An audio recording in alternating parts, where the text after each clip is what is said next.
Good afternoon and welcome to the Hudson Institute. My name is Surshka Petrovcic and I'm a senior fellow at the Hudson Institute. Today's webinar is hosted by the Forum for Intellectual Property, which is a policy center within the Hudson Institute that promotes data-driven research and evidence-based policymaking in the field of IP rights and innovation policy more broadly. This event is part of a series of events that focus on patents for mobile communication. I'm sure that everyone in our audience has heard about 5G. 5G stands for the fifth generation standards of cellular communication. And in very simple terms, this is the standard that enables the transfer of large amounts of data at a very high speed across our devices. So basically, 5G allows us to use our phone to receive and send emails, to watch and share videos, to join conference calls, and perhaps project a presentation during the conference calls, to listen to music and podcasts, play games, browse the internet, use our phone for navigation in the car, all on the go. And in the last several years, there has been an increased focus among policymakers in DC and other capitals on standards like 5G and on the tools to promote technological leadership in this space. There has been also a lot of discussion on how to encourage participations from firms, both large and small, in the development of such standards.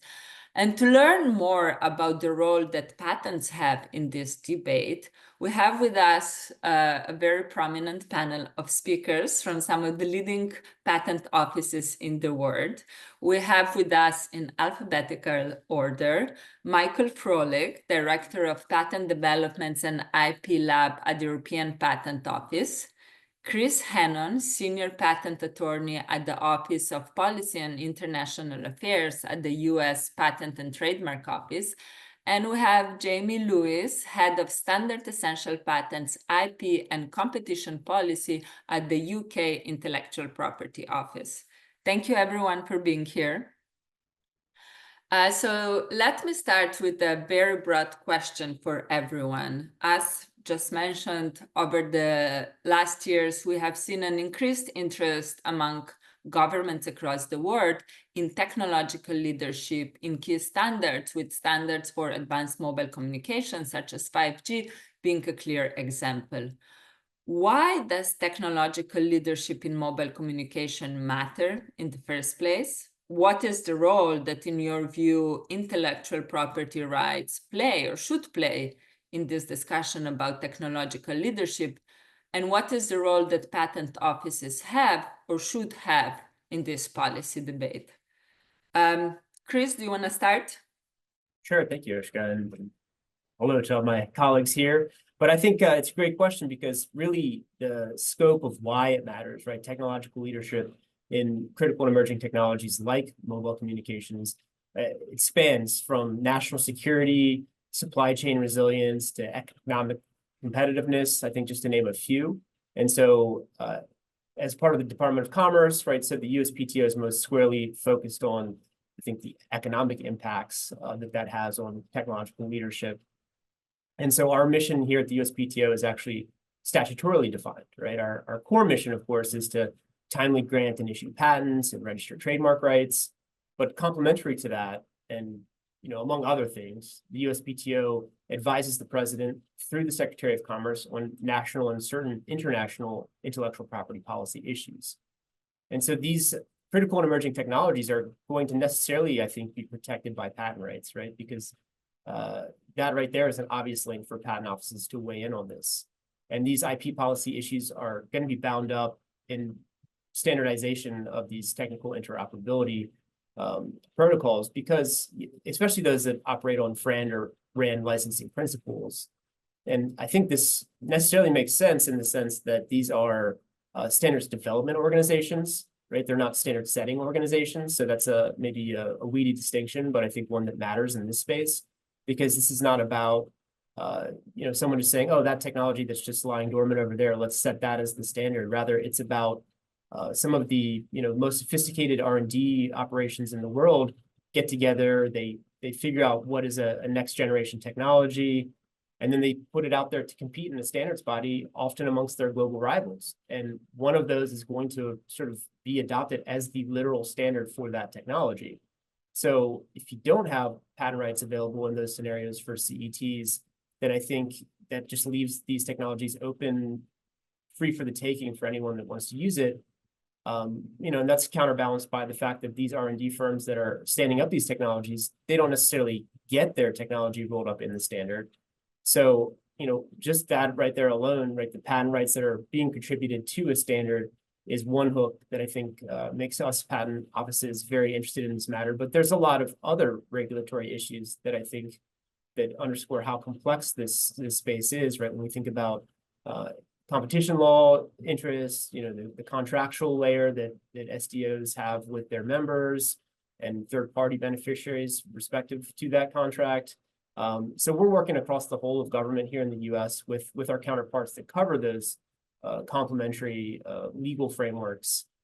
So I think that just goes to show how complex this is, but really there's clearly a place for IP offices to play here based on the link between patent rights and need to enforce them.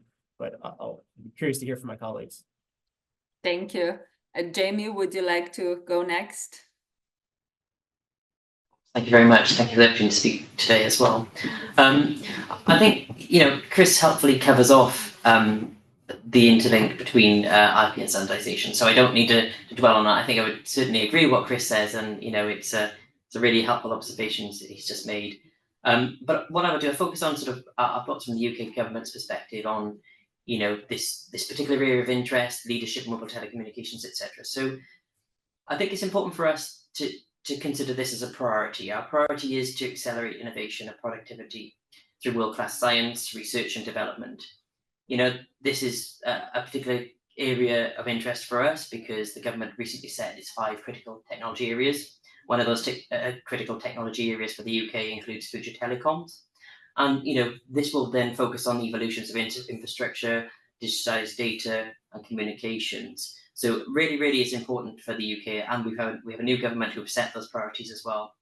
I think in terms of the telecoms market, absolutely it's important. That market, for instance, is a global market, and UK companies will only ever be a sort of part of the solution. But we also want to create an ecosystem which can attract inward investment in the UK from large multinational communication technology suppliers that are not high risk and which the government and regulators can work with effectively as well. But in terms of what we do at the patent office level, I think, which is sort of really part of the question as well, is, although we recognize there are areas of technology such as telecommunications of real importance, our approach is quite tech agnostic. So we're not talking about from our approach of picking winners. What we're trying to do is adapt and ensure innovation needs are considered now and in the future. So we do recognize it's quite a fast-paced world that we all live in. We all recognize that there's some technological advancements and sort of the rate we see technologies landing in consumers' laps, it's incredible, to be honest with you. So, we recognize that area and of innovation keeps accelerating. But what it does, it brings both risks and opportunities for IP users and owners. I think IP protections enable new ideas. We recognize that. And as Chris mentioned, our fundamental role as patent office is to ensure that we can provide those protections and the right frameworks to kind of ensure that you commercialize and sort of get the rewards you need for your protections. But, it also allows discoveries in new markets. The IP framework, has to be effective, has to help advance sectors, including the mobile telecommunications sector. So in terms of the UK IPO's responsibility, we need to ensure IPRs give creators, innovators, inventors the confidence to turn those ideas into reality through robust policy making. Policy we advise on and implement kind of significant impacts on a wide range of sectors and industries. So when we think about standard central patents as well as a particular area of sector and industry, we certainly recognise there are standard central patents are of growing importance to the economy. They're at the core of technologies today and tomorrow, and the pioneering industries that we see emerging today as well. So although I can't speak for other patent offices, our fundamental aim is to help innovative IP-rich businesses, both large and small, navigate this complex environment. So that's where I see our main core role is at the moment as an IP office. Thank you, Jamie. And Michael, same question for you. Yes, thanks. So at EPO, we have a particular situation. We are obviously not a government agency. We're an international organization of our own, and a technical organization, and not a policymaker. Obviously, I would look at this from maybe a little bit different perspective, and would like to share some general thoughts that maybe also go beyond the role of patents in mobile communication only, but generally the way we see patents contributing to drive innovation in an economy, and the importance of the patent system as a catalyst for growth and development, and the encouragement of emergence of new technologies, including, of course, mobile communication and interconnectivity. And thereby also, finding solutions and contributing to solutions to some of the world's challenges. And here, I think generally, recently you hear a lot of criticism about the patent system, which came under some scrutiny. I would submit that to a large degree, that system is actually working. And of course, patent offices play their role. Demand across the globe for patents is increasing. In Europe, we have seen almost a 3% increase in patent applications on average each year for the last 10 years. Patents are significantly contributing to our economies. In the European Union, industries that use IP rights intensively have directly and indirectly supported almost 40% of EU jobs. They generated more than 80% of EU exports and contributed to nearly half of the EU's GDP. This is equivalent to the combined GDP of Germany, Benelux, and Poland, just to give you the size. Also, they demonstrably help to, propel the growth of small and medium-sized enterprises. So it's not just for the big guys. SMEs, which file just one European patent, increase their likelihood for future growth by 34%. And startups which file patent applications during the early growth stage are around 5 times more likely to secure funding. But a truly functioning and sustainable patent system is only possible if people are really aware of the importance of patents, and of course also if the patent system remains accessible. And this is where I believe that patent offices and all stakeholders in the IP area need to do more to raise the awareness of the importance of patents. Democratizing the patent system by increasing knowledge and awareness, educating everyone about its importance, and facilitating access. And here I have some more data, some more statistics. According to the last WIPO Pulse survey, that revealed that Europe ranks relatively low in the appreciation of patents, with only 29% recognizing patents' positive influence. Other global regions actually do not perform much better. Also, and that is equally worrying, the IP awareness levels among the younger population, 18 to 24 years old, that is particularly low and lagging behind the average. So fostering really a genuine interest in IP and innovation is therefore not just an educational goal, but it's part of a broader endeavor to really unlock the right innovative solutions for the challenges ahead. And here again, mobile communication being one of the future technologies plays a particular role. And I think there must also be a better understanding of the value of available patent information that is for others to build on. There is a lot of information that patent offices provide. The EPO's ESPASnet, for instance, can be accessed by everyone, everywhere, completely free of charge. And that, can be used to generate insights, not just for innovators, but also for investors and policymakers. And that's how, we develop from patent information to patent knowledge towards patent intelligence to create really some impact. Affordability and accessibility is an important aspect. And here again, patent offices provide some incentives for smaller entities to use the patent system. We have recently at the EPO reviewed the fee policy to eliminate unnecessary fees and introduced a 30% fee reduction for micro entities, to give you just an example. And in Europe, a landmark development took place recently, which was, of course, the launch of the new unitary patent system, which has, of course, been designed with accessibility in mind, to hold the door wide open for all kinds of businesses, large and small, in creating efficiencies and reducing administrative burden where possible, and overcoming fragmentation. And all these are very positive developments, but there's probably still room to achieve even greater milestones, and collaboration is certainly a force to be used. I think fostering innovation and growth, promoting the patent system that transcends national boundaries, that requires everyone getting involved, so ensuring a better global understanding of the importance of patent protection, its many beneficial aspects, also when it comes to interconnectivity, and all the contribution that innovation can make in that area, that cannot be achieved alone, but must be achieved by working together with partners and other stakeholders.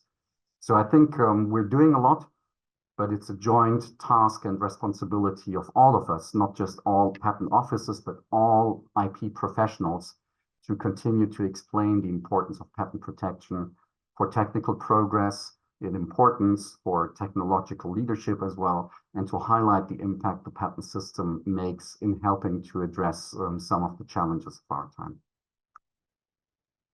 Thank you, Michael, and thank you for sharing these very interesting data points about the role that patents have in jobs and the EU economy. Very interesting. Chris, going back to you and zooming more on mobile communication, the USPTO is one of the patent offices that has been extremely active in the field of patented technologies that underpin standards such as 5G. Could you provide just a very brief overview on the main things that have been done in the last years by the USPTO? Sure, absolutely. So I think maybe one starting point could be the withdrawal of our policy statements on standard essential patent remedies. So I think since then that occurred in June of 22, we've really done, I'd say, 3 things that I would highlight since that withdrawal. That is our work around the U.S. government's national standard strategy for critical and emerging technology. We have also penned a memorandum of understanding, or MOU, with the WIPO, and also with the UK IPO, which I hope we can get a chance to talk about here. But just to quickly give a background for anyone that is not aware of our withdrawal.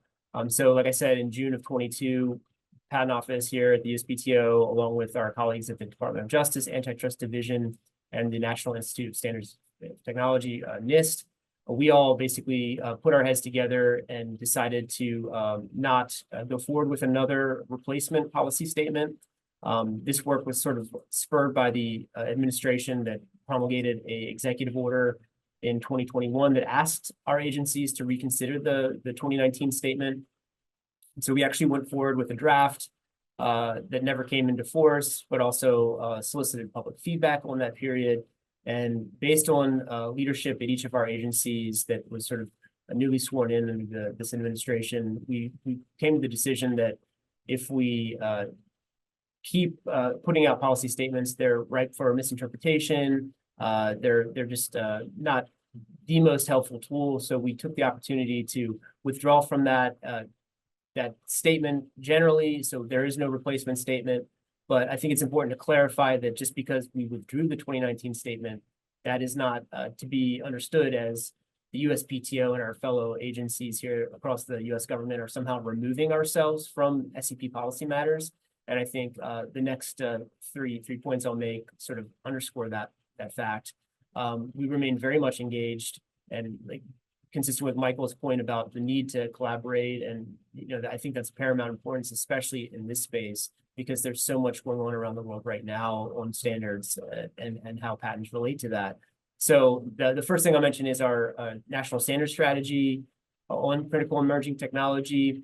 So the USPTO is actually instrumental in providing feedback to our NSC, our National Security Council process, that came to draft a roadmap for implementation of that strategy. And so if you review that roadmap document, you'll see that the PTO is planning to continue its work to engage with foreign governments to actually seek to provide that balance and efficiency that's so critical to FRAND licensing. Under that implementation roadmap, our agency is going to continue to develop and deliver educational training for SMEs, so small and medium enterprises, specifically to how IP rights can sort of bring all those attributes that Michael mentioned, right? And the value of those rights that are so critical for a small business. So that's the first item. Second item I would mention is also our work with the World Intellectual Property Organization, WIPO, as I referred to it. So in June of 2022, we executed an MOU with WIPO's Arbitration Mediation Center to help facilitate the process of resolving licensing disputes. So under this agreement with WIPO, we're actually providing free training to anyone interested, but especially a focus on SMEs on standards-related IP issues. And we've actually held 3 seminars today through webinars that are provided online, free to anyone that wants to join them. And we've covered everything from just a general topic discussion of what are the key policy issues around FRAND licensing. We've covered the specifics of how a SME could be implicated if they wanted to get more involved in standard settings, sort of trying to get them familiar with that landscape, but also just an overview of deal mediation. So that was our most recent one that we held in May this past year. So we're going to continue this series with WIPO. We're looking forward to doing so. The third thing I mentioned, right, that is the UK IPO MOU that we penned earlier this year. So maybe we'll save that for a moment. But also, I would also mention 2 reports that we actually generated from the USPTO. They're relatively recent, right? January of 21 and February 22, respectively. But that they were a report on trademarks and patents in China and the impact of non-market factors on filing trends and IP systems, and also our 5G report. So both of those, I can go into more detail, time permitting, but effectively those 2 studies go to show that just because you can count patents, a topic especially relevant to the SEP context, just simple counting of those does not tell the whole story about, the value of that amount of patents or whether or not they're actually, critical for these technologies or anything like that. So all that to say, you can check those reports out, of course, and you can provide them to the facilitators here. But a lot going on still, despite having withdrawn from those policy statements. We're actively and very much engaged on these issues. Great, thank you. And I would like to go back to your comment about patent counting later on. But before that, Jamie, moving to the UK IPO has been also doing a lot of work in the context of patent technologies that underpin standards. Can you provide a brief overview of the main actions that the UK IPO has taken so far, and perhaps tell us what can we expect in the coming months? Yeah, sure. Yes. I mean, if you've been following what we've been doing on a UK level, you'll see that there's been a lot of activity since 2021, I think, in terms of the work which we've been looking at. So what I'll try and do is very briefly talk you through in a bit of a chronological order in terms of what we've undertaken. But as I said, it's been a considerable amount of work for myself and the team and the organisation. And, this has certainly been helped and aided by our international collaboration. And I know Chris mentioned the US-UK MOU as well. And I think that's a landmark kind of opportunity for us, and it formalizes the ongoing relationship and discussions which we can have on substantial patents. So I think it's a really good positive signal for us as well to work together. So just sort of breaking down in terms of what we've done. So back in 2021, we had a number of engagements across the government about the kind of issues which we understood were sort of bubbling away in the background, and lots of sort of discussions about how we should better understand these issues. And these issues were how the standard essential patents frameworks were operating within the UK. So what we did, we launched a call for views. So we engaged industry directly on the call for views, and it was quite an extensive call for views exercise. Perhaps one of the kind of areas of interest to the audience that it had to take into account market functioning and competition regulation rules, standardization, intellectual property frameworks, as well as sort of the global aspect as well. And I know the kind of theme at the moment is sort of how all this works in a global context, but I think the audience might like to understand it, and we can obviously provide links to that earlier call for views, that it's quite a far-reaching set of questions to really understand the various aspects of the standard essential patents and the ecosystem. So we launched that in 2021, late 2021 that was launched. And again, that was to sort of really help us understand how the standard essential patent frameworks were effectively and efficiently functioning, or whether there were any sort of particular areas where government intervention might be required. So we heard a range of views through that exercise, and we engaged industry quite extensively through different workshops and different ways of consulting on that call for views. You know, we heard lots of interest about the importance of standard essential patents to innovation and how that can then bleed into kind of consumers' interests too. So once we closed the call for views exercise, we had a significant number of responses. It was quite a heavy task for the team. I think we were talking about over 1,000 pages of evidence for us to review and go through. It's quite a significant number of pages of evidence, which took a lot of our time. But what it did sort of tell us that there was very little consensus of where government needed to intervene on these matters, or where we should take action. But you know, there were certain sort of areas of evidence which clearly demonstrated that there needed to be some further consideration. And what we did then to ensure that there was full transparency about what we were told, we published a call for views summary of responses back in 2022.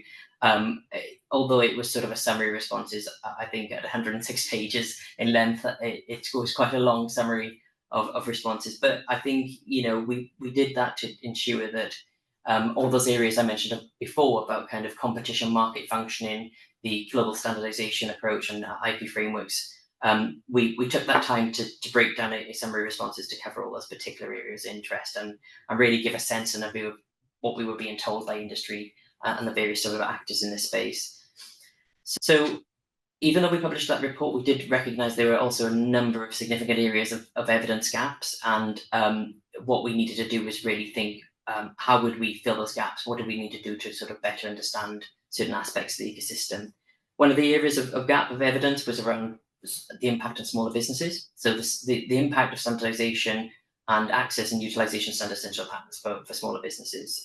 So given the sort of technological advancements and sort of emerging technologies pertinent to SEPs, we were told sort of, you know, these were becoming significant barriers for smaller businesses. So what we did, we back in 2023, so last year, we continued that evidence gap and an analysis of sort of our policy, and launched a specific SME questionnaire, which was a series of questions about how smaller businesses would interact with standardization, SEPs and patents, and whether there are any sort of issues around licensing or frictions around disputes, so on and so forth. So we concluded that after a few months and had a very helpful set of responses. And those helpful responses then were put into another publication, which was another summary response, which we then published in the summer last year as well. So we've tried to keep things sort of really transparent around that approach to our policy making too. So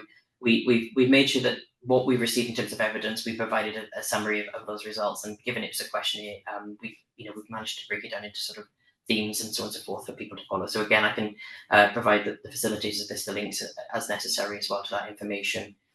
But then late last year, after filling some of the evidence gaps and commissioning our own internal research on particular areas of interest and concern, we needed to put some of these sort of considerations and issues to ministers. And ultimately in the UK, we have to, any sort of policy decisions, we have to put to ministers to decide what they want to do and take an informed view on these matters. After sort of testing our findings and our understanding with ministers, we managed to agree a set of objectives for government in relation to standard essential patents and where we could take action. So we published those objectives in February this year, and at the same time we published our 2024 forward look around standard essential patents, and that set out a number of areas of work which we were going to continue to undertake, including reference to our resource hub, which I can cover in a bit later as well. And also it included 3 objectives which the UK government would be sort of working towards, and the IPO would work towards as well.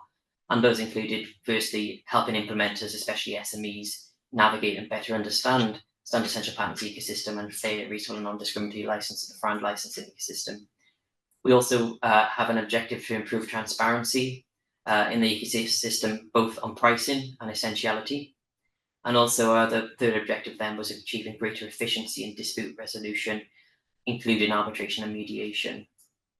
So they're the main things we've sort of landed, and as I said, if sort of I appreciate if time permits as well, I can go into a bit more detail around the resource hub, but the main thing at the moment which we've launched back in July this year was our standard central patents resource hub, which goes to the kind of really nature of the issues which we understand and fundamentally deals with the issues around better informing implementers, users, SMEs of sort of information around the standardization journey, how to be involved in standardization and SEPs, but also we've covered issues around SEP licensing and dispute resolution as well. So that's one of our main sort of deliverables so far this year, and we've got some other things which we've set out in our objectives as well, which we are looking towards and delivering against as well.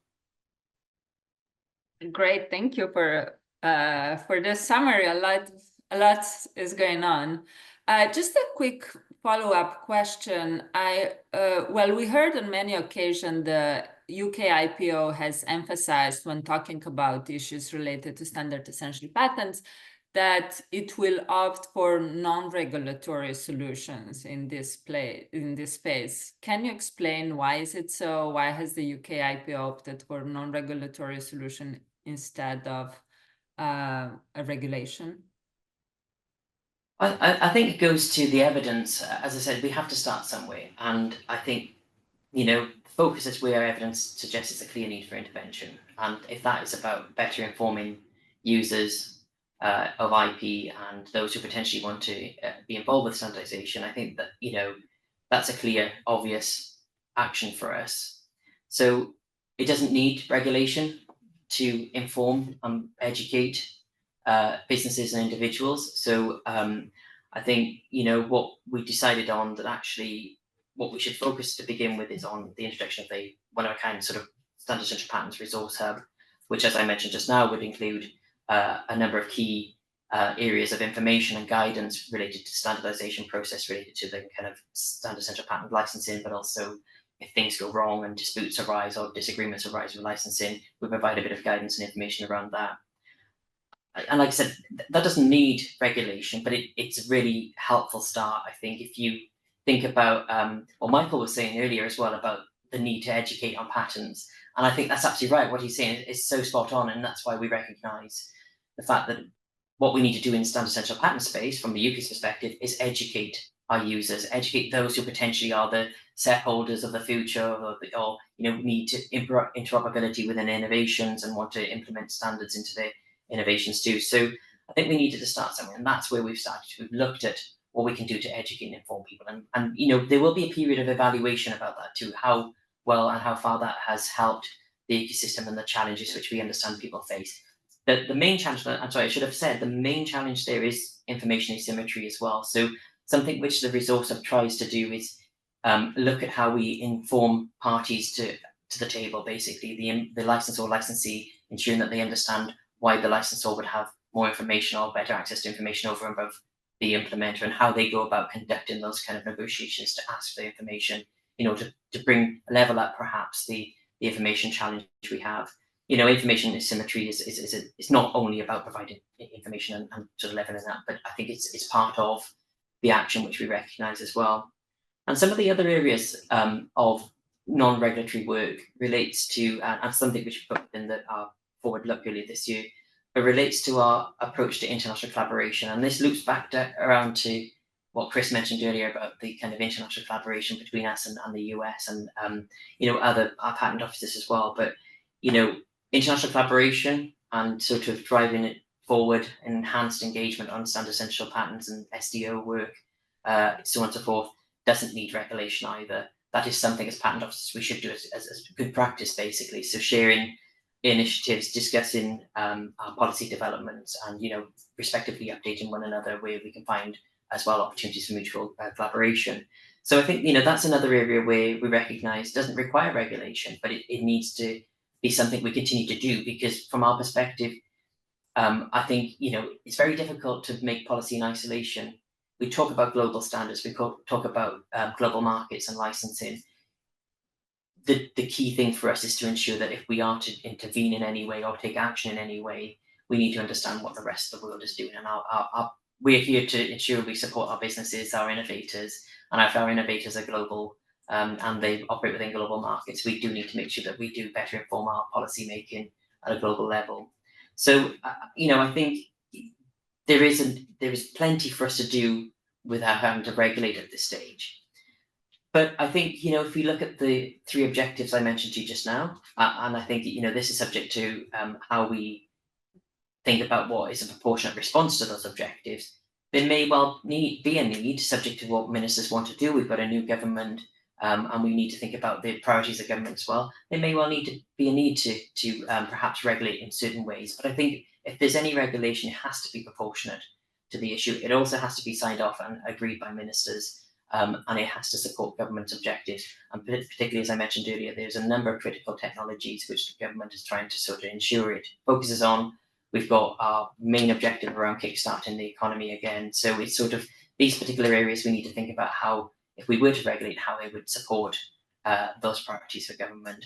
So I think it's a little bit of let's wait and see. We do have to think about what evidence we have, how do we address some of the challenges, how what we've already put into place in terms of non-regulatory actions, whether they improve and increase access and utilization of standardization, so on and so forth by businesses. So it'll be a bit, time will tell, I think, with this, but we certainly recognise as well to implement some of those objectives, we may need to think about what we need to do on a regulatory basis. Great, thank you. Michael, shifting to the European Patent Office, you have been also doing a lot in the recent years in the area of patents and standards. Could you just give us an insight into these activities? Sure, absolutely. At the EPO, actually, we do have a long-established and I would say quite unique approach amongst patent offices to standard essential patents. And I mean both in terms of patent quality, but also patent transparency.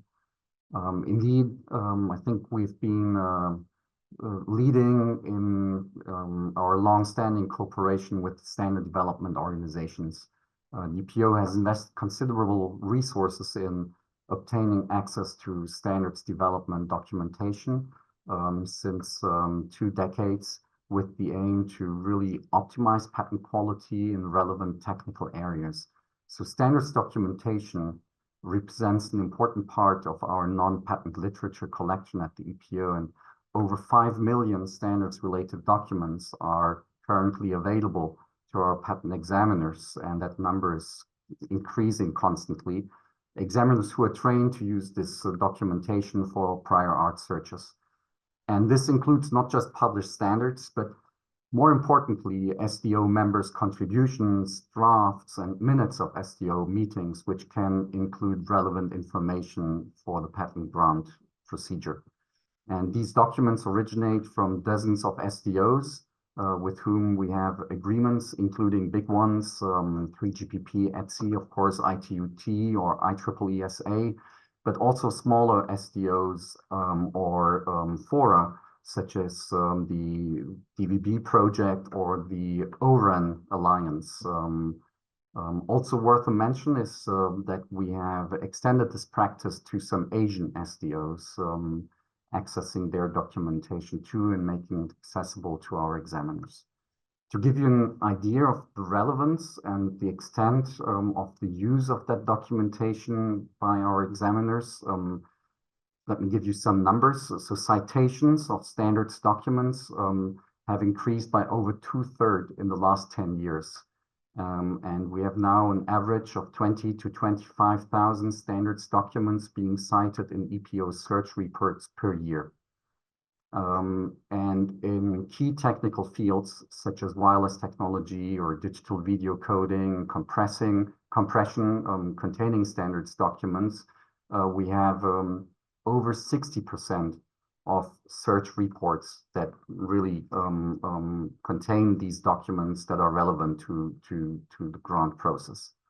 So this cooperation between the EPO and the standard development organizations that has really proven to be a win-win situation for all stakeholders and the public alike.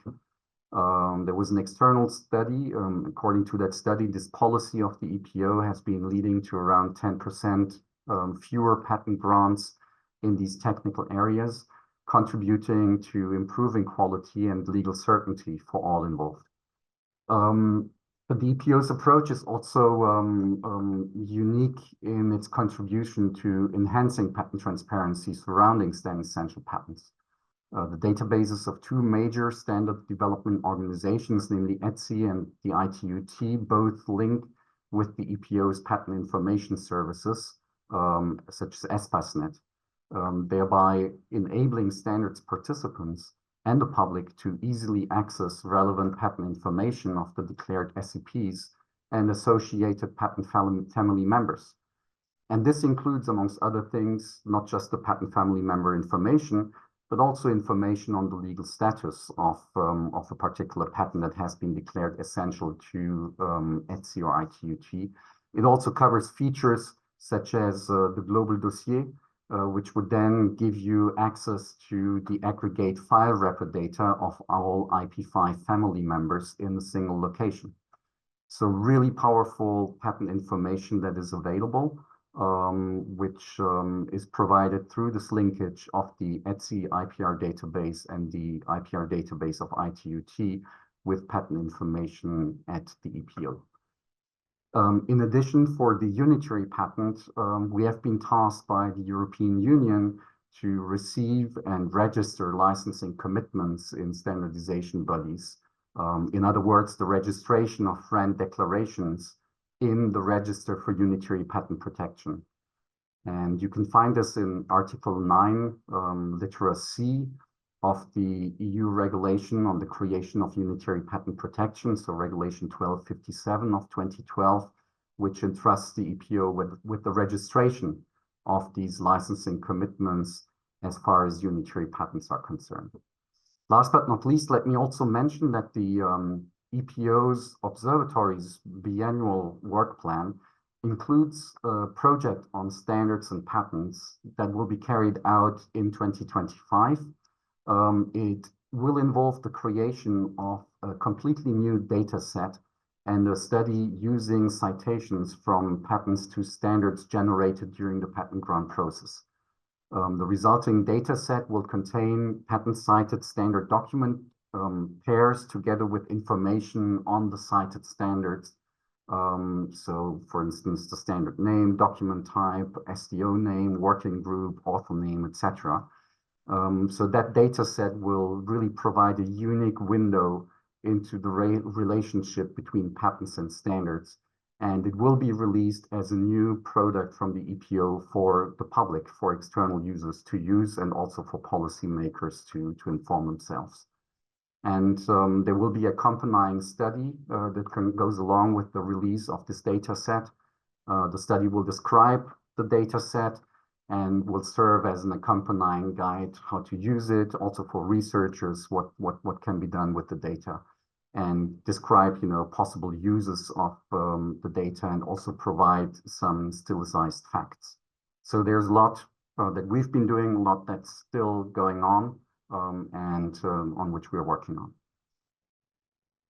Yeah, a lot of work and very fascinating.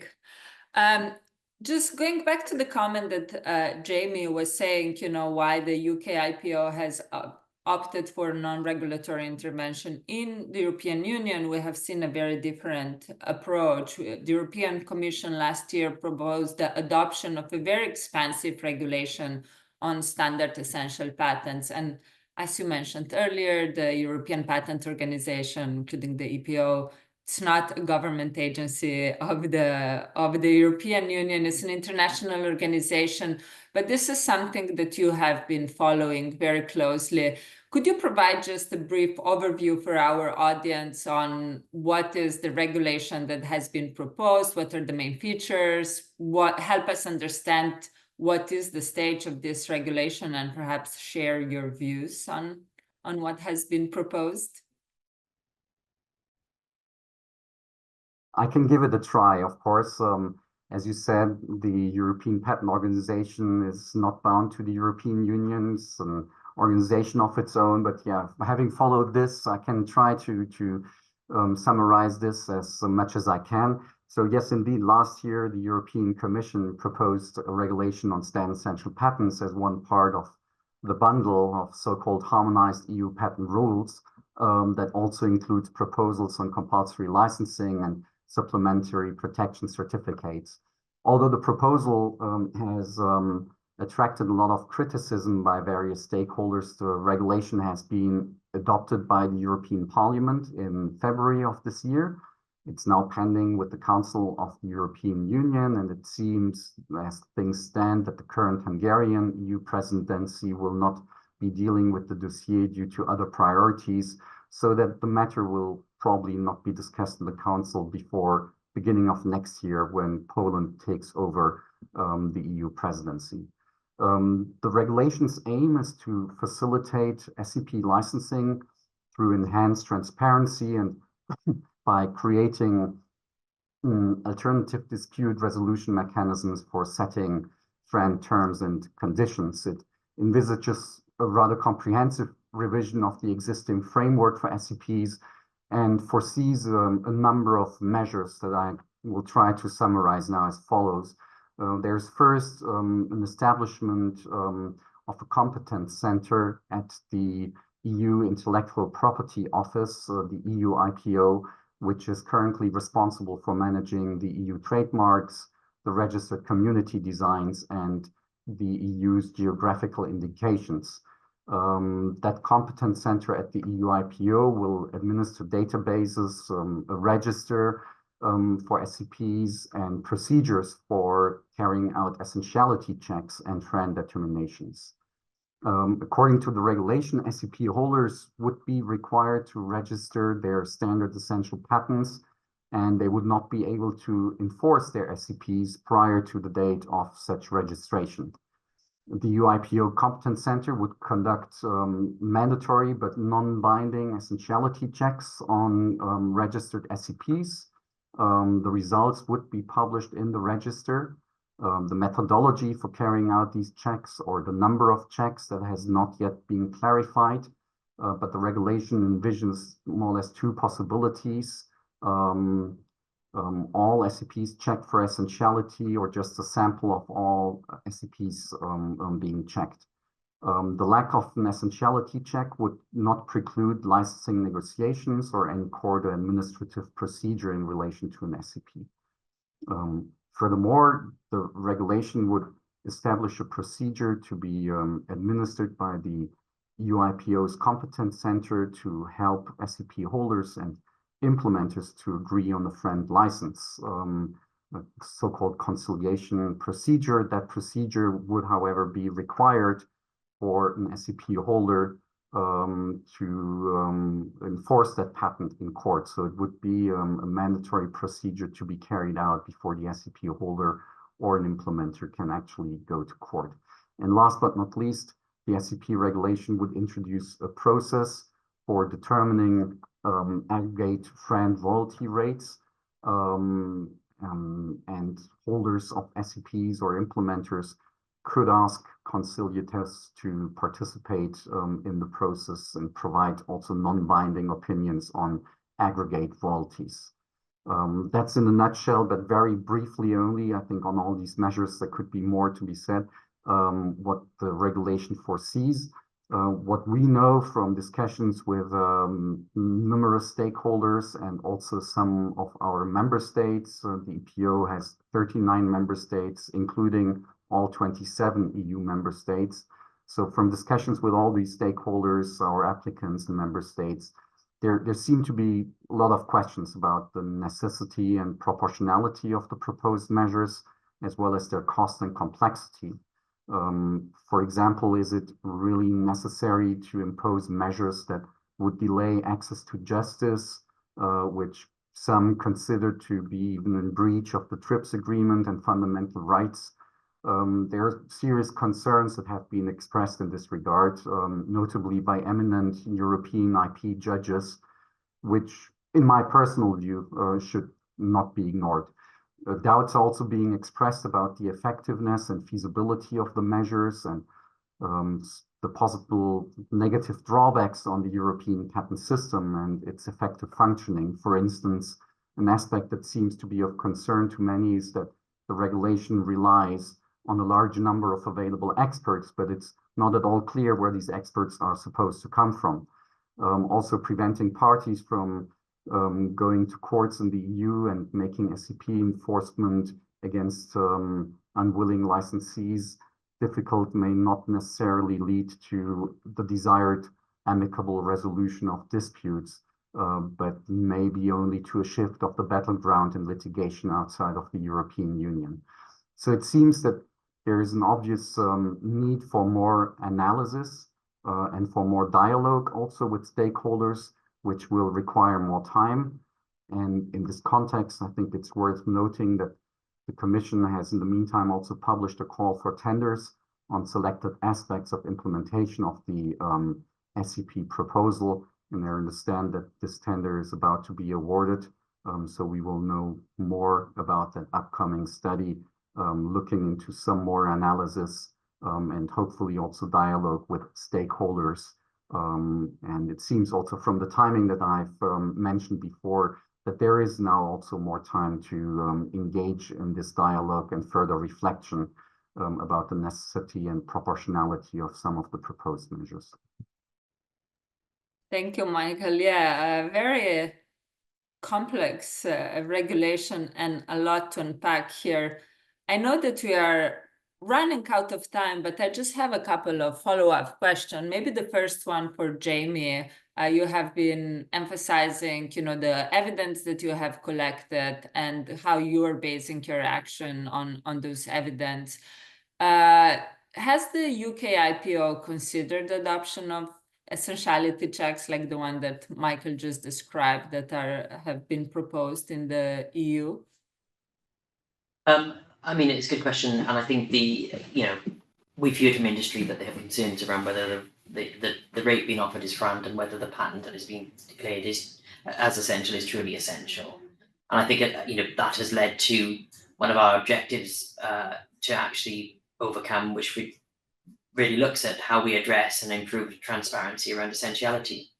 So I think what I would say at that point, although we do have an objective to look at transparency of essentiality, whether the adoption of essentiality check is the only method to improve transparency, or whether there are alternative methods just as effective or maybe required in the first instance, is yet to be established. We are considering what is possible, what can be done, what is required, what is necessary. But I think there is a whole range of considerations from the UK's perspective. It's not just whether essentiality check is the only means to establish whether a patent is truly essential or not. I think we only have, at the moment, we have seen courts do this in the past. I think courts, from our perspective, are currently the authority in relation to essentiality. There is this concern, which obviously industry raises as well, that at the moment it's only courts who are able to provide true essentiality assessments. But we've also seen lots of market solutions emerging. So there's lots of different market solutions out there at the moment. There's various different tested models, whether they're using AI, etc. as well, and different approaches to it. So we're very open-minded about actually what is the right thing to do. So like I said, I don't think it's one size fits all in terms of you have to have essentiality checks. I think we are thinking about this more broadly. Are there alternatives? What is another way perhaps, or other alternative ways to look at essentiality? So I think it's a bit of we are currently in the process of considering the question, but whether we would say there needs to be essentiality checks in place, that is something I can't answer at this stage. Thank you. And Michael, going back to you, some commentators have suggested that the EU proposed regulation envisioned these essentiality rates as the basis for portfolio valuation. So first you determine whether the patent is actually essential, and then you use this number to determine the royalty to obtain a license to this patent portfolio. Is this a sensible approach? How much weight should we give to this assessment of essentiality? Let me maybe start by saying that I believe that essentiality checks can be useful and beneficial, and in certain specific situations even required, thinking of patent pools. However, it's important to understand that there is no such thing than one kind of or type of essentiality check. The needs are often divergent and they imply very different design parameters, such as, for example, the degree of thoroughness of the essentiality assessment, which is a fundamental element and which can vary largely. So depending on the needs and the specific use case, essentiality checks may range from a simple and basic assessment where assessors spend less than 1 hour, toss a coin or to perform the check, to a much more detailed technical assessment, similarly to the one carried out by a number of patent offices, including the European patent offices, that was performed in the context of the Commission's pilot study for essentiality assessment from 2020. But essentiality checks may also include an even more rigorous analysis, for instance, in the context of patent pools, given the importance of determining the essentiality of patents to be included in such a pool and the possible legal implications of including non-essential patents in the pool, bundling them with patents that have no substitutes. Essentiality checks may range all the way through to an in-depth analysis involving also legal interpretation of the definition of essentiality, claim construction, as well as possible consideration of concepts such as doctrine of equivalence. And you see the different design parameters are associated clearly with different trade-offs, and the acceptability of which will have to be assessed in different ways depending on the application and the use case. So what may be an acceptable setup of an essentiality assessment in the context of a pure landscaping to increase transparency and help people give a first understanding, or maybe not, then may be completely unacceptable, for example, when it comes to assessing the inclusion of an SCP in a patent pool. And as to the way the current regulation is addressing the matter, I must admit that I personally still have some difficulties to understand the exact use case. So it's really difficult to really grasp also what type of essentiality checks the regulation is envisaging and looking at. However, it seems to suggest that it goes beyond the mere information purpose and increasing transparency aspect, since this is going to the second part of your question. There seems to be some linkage to portfolio valuation, and here, you know, I'm speaking in my personal capacity. I believe that it's important to bear in mind that the essentiality of a patent does not necessarily say anything about its validity or enforceability, let alone infringement, and even less about its value. Assigning an identical value to all patents found to be essential, and then applying some misunderstood proportionality to determine the share of the patent in the total number of patents required to implement a standard, well, that would amount, in my view, to kind of a milkmaid's calculation or bean counting exercise, which certainly is not reflecting realities. Patents do have different values. They also do have different values in the context of a standard, whereas it could be an incremental feature that, you know, sends a signal right instead of left. There are others which are, you know, core innovations to key features of a standard that really move the ball forward. So I think it's important to understand and acknowledge that not all patents are of equal value, and that is, of course, also equally true for SCPs. Valuation of patents is a complex process involving several factors, and that goes beyond, you know, a mere assessment of some kind of essentiality test to be determined and then applying some kind of bean counting exercise to arrive at an artificial number. So these are my 2 cents on this matter, and as I said, these are my own very personal views on it. Great, thank you. No, I think very good points that essentiality checks, there is a range on what is going to be evaluated, and how expensive this analysis will determine how accurate the information. But even if you get the information completely accurate, it still doesn't tell you anything about validity, about the value. And maybe, Krish, just last question for you. For many years, the USPTO has been emphasizing the danger of relying on raw patent numbers when trying to identify leaders in technology standards, including in the standards such as 5G.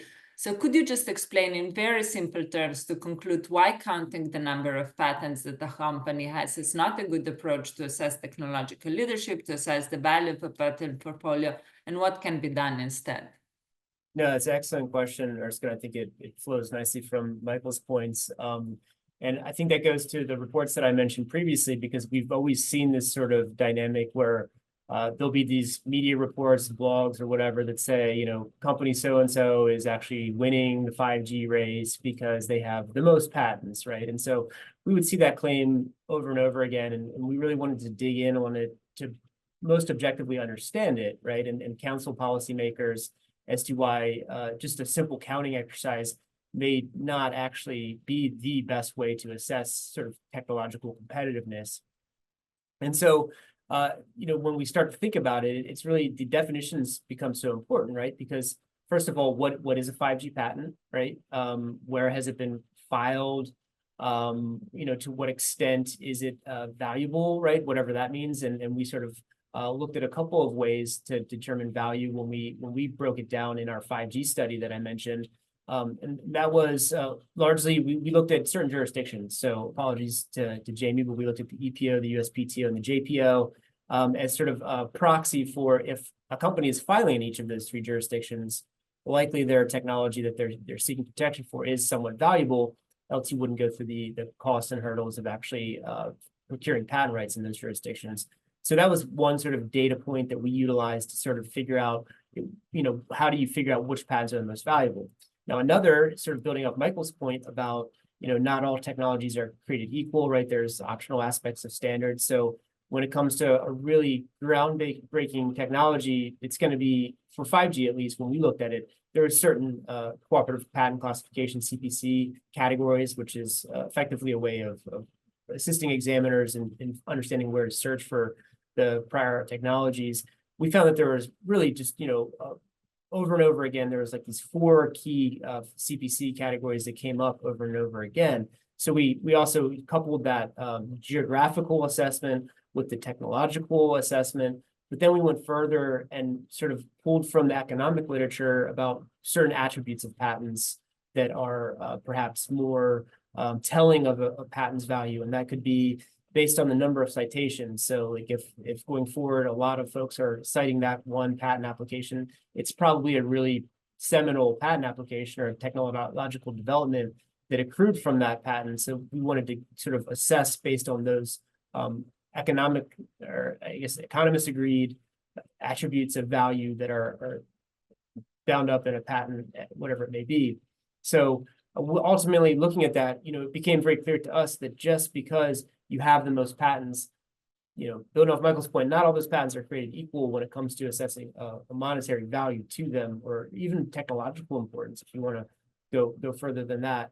And our takeaway, at least from that 5G study that we did, was really that despite all of these claims that these companies were, you know, quote unquote, winning this 5G race, really what we were able to divine was that there's actually a very robust competitive environment out there in that space, you know, based on that snapshot in time, of course, right? Because this is all very much temporally keyed to when we looked at the data. But I expect that's likely the case going forward, because these competitive conditions remain, and everyone's out there. Like I mentioned at the outset from my remarks today, is that, you know, these are global competitors with very robust R&D programs, and they all want to sort of further the technological development for the benefit of society at large. And so really to say that based on a simple counting exercise that any one company is somehow has won something, that's doesn't really tell the whole picture, and you really have to do a lot more work to assess the value of those patents.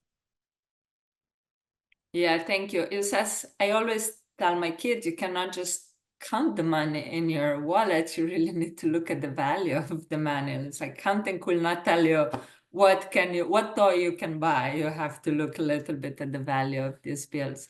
Well, Thank you very much for joining us today. I think this has been an extremely informative discussion. We have learned a lot of what has been done across the world, what is still being done, what are the issues that you are focusing on. And I think this has been extremely informative for our public. So thank you very much again for joining. And I hope we'll have the opportunity to host you at the Hudson Institute again soon.